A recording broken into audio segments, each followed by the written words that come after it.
Hello ICW fans, and welcome to another VHS review of a past ICW event. I don't believe this show ever got titled, but it took place back on March 16th of 2002. It was my second ICW show, which I attended. And here's actually, I guess, because they actually canceled the show a month prior, because I was at the first anniversary show in January of 2002. February 2002, the show was canceled on like 2 weeks' notice. Pardon me. But this particular event, we begin with a three-way matchup, as we see Lowrider, and then as the next participant, Quiet Storm, comes to the ring, referee Steven DeAngelis' microphone cut out, and Steven asked the crowd to quiet down a little bit so he could introduce Quiet Storm, and then out came the third competitor, Abunai, for this triple threat match that opened up the show. And right after Steven introduced Abunai with no microphone, then the microphone was working, and we didn't have any trouble with the mic for the rest of the show. Now, these three had a very good matchup, and this was my first time seeing Quiet Storm in action, and he ended up winning the match when he pinned Lowrider with this awesome move. I forgot what he called it. And eventually, former WWE Women's Champion Victoria used it. She called it the Widow's Peak. Don't know what Storm called it, or if it was a proper name of the move used in Japan. Next up was the first round match of a one-night tournament where the winner would challenge Low-Ki for the heavyweight championship later in the show. And this first round matchup, we saw Nova, who later became Simon Dean, as he went one-on-one with Crowbar, who was accompanied by, well, this woman eventually married Crowbar, and they're still married today. I forgot what her wrestling identity was. These two had a very good matchup, and eventually Crowbar picked up the win as he defeated Nova to move on into the tournament. The next matchup we saw representing the Dynasty, the Prodigy, Tom Marquez, as he went one-on-one with Natural Born Sinner Boogaloo, accompanied the ring by fellow Natural Born Sinner Homicide and Lowrider, who was in the three-way match to open up the show. Eventually, somebody bumped into the referee. Lowrider and Homicide come in, and they do a number on Marquez, and Boogaloo ended up defeating Tom Marquez to move on in the tournament. Next up, in a non-tournament match, which was a return bout from the one-year anniversary show, we see Damian Dragon accompanied the ring by ICW's founding father, Jack Sabbath, and the aforementioned wife of Crowbar. Still can't remember her wrestling identity. As Damian did battle with Matt Striker, who this time was accompanied to the ring by Bobcat, who was a former WWE Hardcore champion when she was with the Godfather's ladies for one night. This match, I like this matchup. I mean, it was a return bout from the first anniversary show, as mentioned earlier. Damian Dragon went to spit the green mist, but he actually accidentally spit in Jack Sabbath's face instead of Striker's. I don't know if it was I don't know if it was the Happy Monkey or some kind of submission hold Striker used, and Damian Dragon tapped out.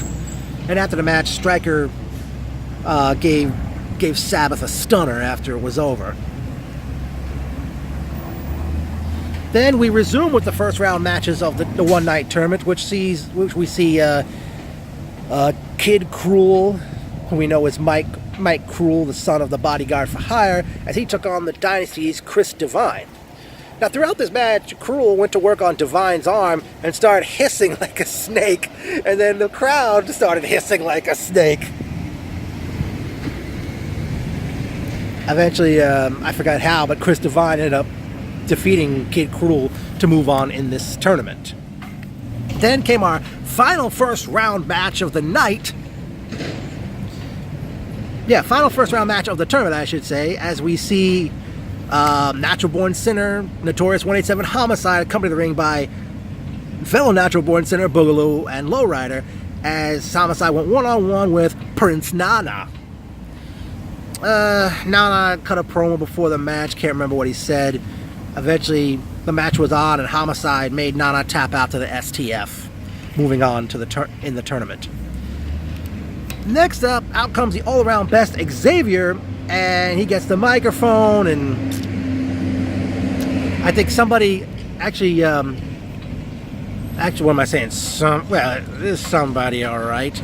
Turned out it was none other than, I noticed, Sean Connor, known on many message boards as unofficial artist with his weightlifting belt.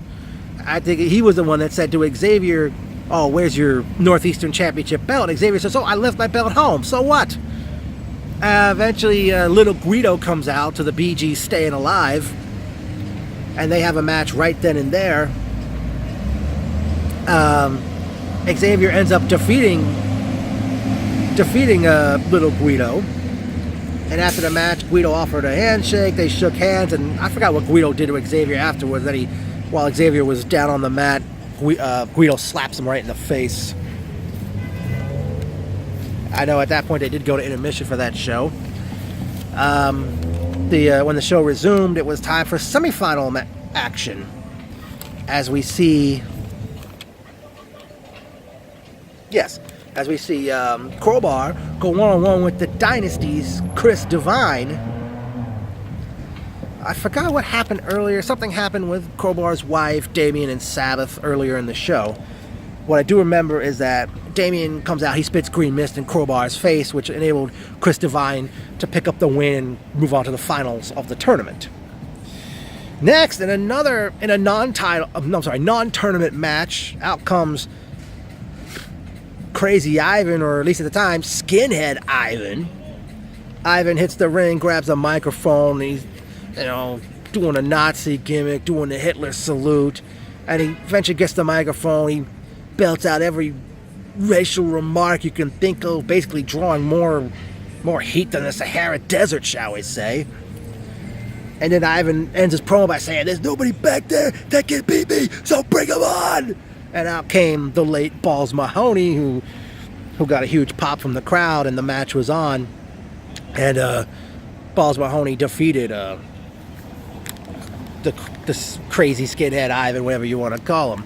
I know he's Crazy Ivan currently in ECPW doing a jailbird character. Then in the other semifinal match of the tournament, we see the Battle of Natural Born Sinners as Homicide went one-on-one with Boogaloo. I think it was some kind of German suplex or some kind of finish where both men's shoulders were down. Homicide got his shoulder up, and as a result, Homicide defeats Boogaloo to get to the finals of the tournament. Up next, out comes ICW's founding father, Jack Sabbath, with Red the Machine Young. And Jack asks the crowd, "Do we have any USA Pro Wrestling fans here?" And then he says, Are you guys saying what? Because you never heard of USA Pro Wrestling? And Jack says, if it weren't for me, USA Pro Wrestling would still be main eventing shows with Gino Caruso and Hillbilly Cousin Luke.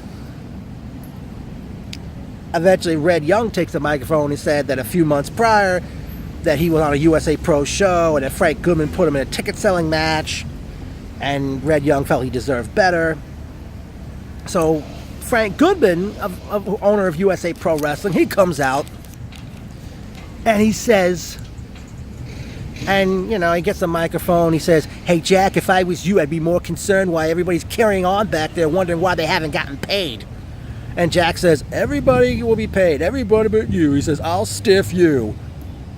And then Goodman asks the crowd, "Was anybody downstairs in the lobby when I threw his ass against the wall 20 minutes ago?" And then Goodman talked about what happened with Red Young, tells Red Young, "Hey, you're a loser. Here's 10 tickets. Sell these and you can work." That he said Young called him the night before the show saying he sold the 10 tickets. He was going to be at the show the next night. Goodman says the show came, Young didn't show up, the 10 people came, and Goodman didn't get a penny, said he didn't get a penny of it. Then Goodman says that 2 months later he's vacationing in Hawaii with his family, and Red Young calls him up and calls him a Jew bastard. He's going to kick his ass. And Goodman says, "You want to kick my ass?" And he says, "Next time Jack's got a show, we'll go at it." And then eventually he says, and Goodman eventually tells Red Young, "I'm going to beat your ass and you'll have nothing to do with wrestling."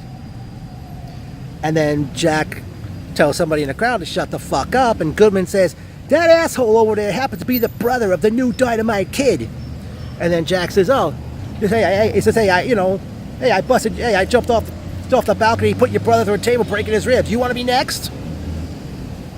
And then Goodman ends it by saying, "Jack, be concerned about paying off the building. Be concerned about all the wrestlers not getting paid. Be concerned there's about 200 people in here and 100 of them didn't fucking pay."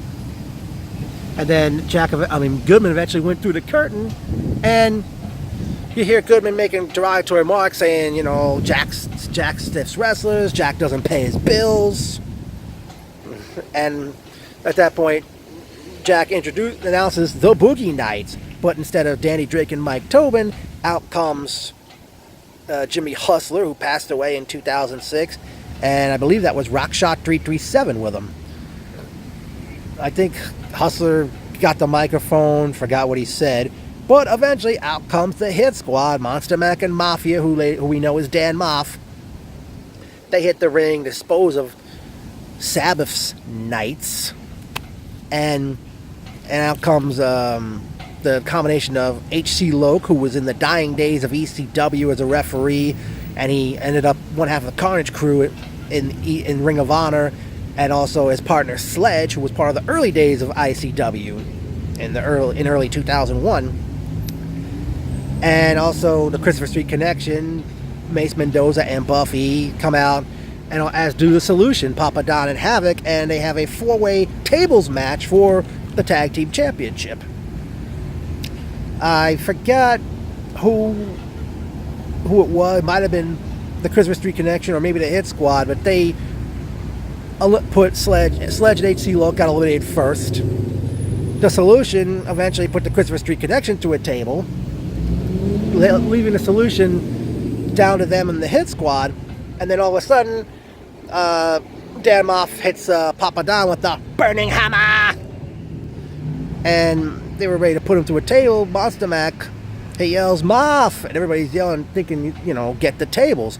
But instead, Mac points at the stage and says, "Super Bomb!" And Mac moves the steps out of the way, and they set up the Solution on Havoc on 1 or 2 tables, and I forgot it was Mac or Mafia, powerbomb Papa Don off the stage, crashing through the tables with Havoc on it, and brought him back to the ring and pinned him, enabling the Hit Squad to retain the Tag Team Championship. Then it was time for the finals of the one-night tournament, as the Notorious 187 Homicide, accompanied the ring by Boogaloo and Lowrider, went one-on-one with the Dynasty's Chris Devine. Just before that match gets underway, out comes Low Key, and they end up having a 3-way match right there for the heavyweight championship. Devine ended up pinning Homicide, eliminating him from the match. Low Key ended up hitting Chris Devine with a super key crusher off the top rope, and he pinned him to win the match and retain the championship. And I don't know if something went wrong, because fellow Dynasty member Tom Marquez comes out. He and Atlas Security, they have to help carry Devine out of the ring. At that point, Xavier, he's up on the stage. He gets the microphone. He says, "Low Key, you may still be the champion, but remember, you never pinned me for that belt." We're referring to a ladder match they had the previous year, where Low Key had defeated Xavier in a ladder match to win the championship, in a match that is talked about in the same breath as the Shawn Michaels Razor Ramon ladder match at WrestleMania 10. I know that's on YouTube somewhere, folks. Well, that's pretty much does it for this particular VHS review. I hope there'll definitely be more of these, and I sure hope there'll be some comments and some feedback for this. But yeah, definitely let me know what you think, folks.